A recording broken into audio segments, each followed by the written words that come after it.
Hello friends. तो जैसे कि हमको पता है कि एमबीए महाराष्ट्र के एमबीए सीईटी का रजिस्ट्रेशन शुरू हो चुका है। तो अब ये एमबीए सीईटी क्या बस महाराष्ट्र के स्टूडेंट्स ही फिल कर सकते हैं या नॉन महाराष्ट्रियन स्टूडेंट्स भी फिल कर सकते हैं? तो देखते हैं हम लोग। तो नॉन महाराष्ट्रियन स्टूडेंट्स भी इस एग्जाम के लिए अप्लाई कर सकते हैं। तो क्या लिखा है कि any candidate from any state in India can register and appear for Maharashtra CET. ठीक है। बेसिक रिक्वायरमेंट क्या होती है कि आपको आपका ग्रेजुएशन पूरा करना होता है या फिर आप लास्ट ईयर में होने चाहिए। तो आपको प्रोविजनल जो आपका ग्रेजुएशन सर्टिफिकेट होगा वो आपको चाहिए होगा। और दूसरी चीज एडमिशन प्रोसेस होगी, वो कैप सिलेक्शन जो कैंडिडेचर टाइप होगा उस हिसाब से अलग अलग होगा। दूसरा है, तो इसके लिए अपने को दो चीजें याद में रखनी होगी कि एग्जाम एलिजिबिलिटी मतलब आपको एमबीए सीटी को एलिजिबल होने के लिए जो क्राइटेरिया होगा वो फुलफिल करना होगा। और दूसरी चीज होगा जो एडमिशन एलिजिबिलिटी के लिए होगा कि आपका जो कैंडिडेचर होगा महाराष्ट्र स्टेट का हो या अदर महाराष्ट्र स्टेट का हो, उस हिसाब से आपको एडमिशन एलिजिबिलिटी आपकी चेक करनी होगी। ठीक है। तो एजुकेशन क्वालिफिकेशन क्या लगती है इसके लिए? आपकी बैचलर डिग्री कंप्लीट होनी चाहिए या फिर आप फाइनल ईयर स्टूडेंट्स होने चाहिए। दूसरी चीज क्या लगती है कि अगर आप जनरल कैटेगरी के बच्चे हो तो आपके लिए 50% एग्रीगेट होना चाहिए या फिर रिजर्व कैटेगरी के लिए 45% एग्रीगेट होनी चाहिए। बस एक चीज है कि नॉन महाराष्ट्र स्टेट के जो बच्चे होंगे वो एडमिशन ले सकते हैं एमबीए सीटी के लिए।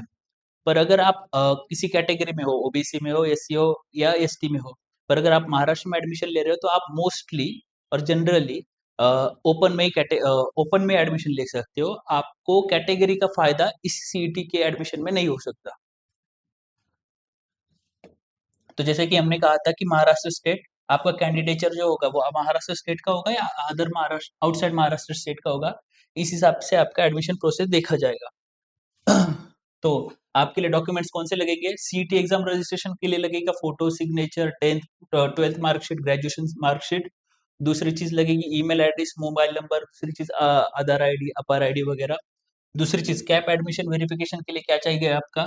10वीं और 12वीं का मार्कशीट लगेगा, ग्रेजुएशन की मार्कशीट लगेगी, डिग्री या फिर प्रोविजनल सर्टिफिकेट लगेगा जैसे कहा कि Aadhaar ID proof, CET score card, CAP application print.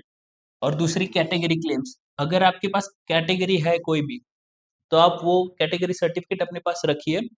जैसे कि मैंने कहा कि जनरली आपको अप्लाई नहीं होगा, पर किसी किसी केस में अप्लाई हो भी सकता है। ये चीज वो इंस्टीट्यूट के ऊपर डिपेंड करेगी।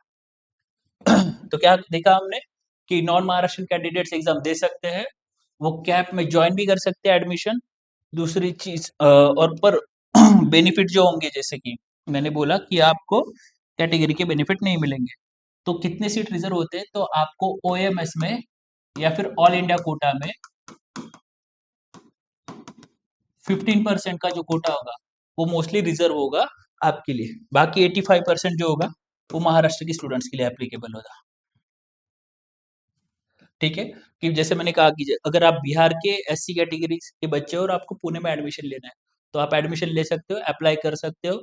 आपको एससी रिजर्वेशन मिलेगा कि नहीं मिलेगा? तो जनरली आपको नहीं मिलेगा। रेयरली आपकी इंस्टीट्यूशन के ऊपर वगैरह उन चीजों के ऊपर डिपेंड करके आपको मिल सकता है।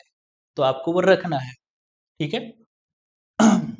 और दूसरी चीज, ये जो चीजें होती है एनुअल अपडेट्स वो ईयरली वगैरह और इंस्टीट्यूशन वाइज चेंज होती रहती है। तो आपको वो ऑफिशियली जो उनकी जो डॉक्यूमेंट्स होंगे उनका जो रिलीज होगा उसको आपको देखते रहना होगा। ठीक है।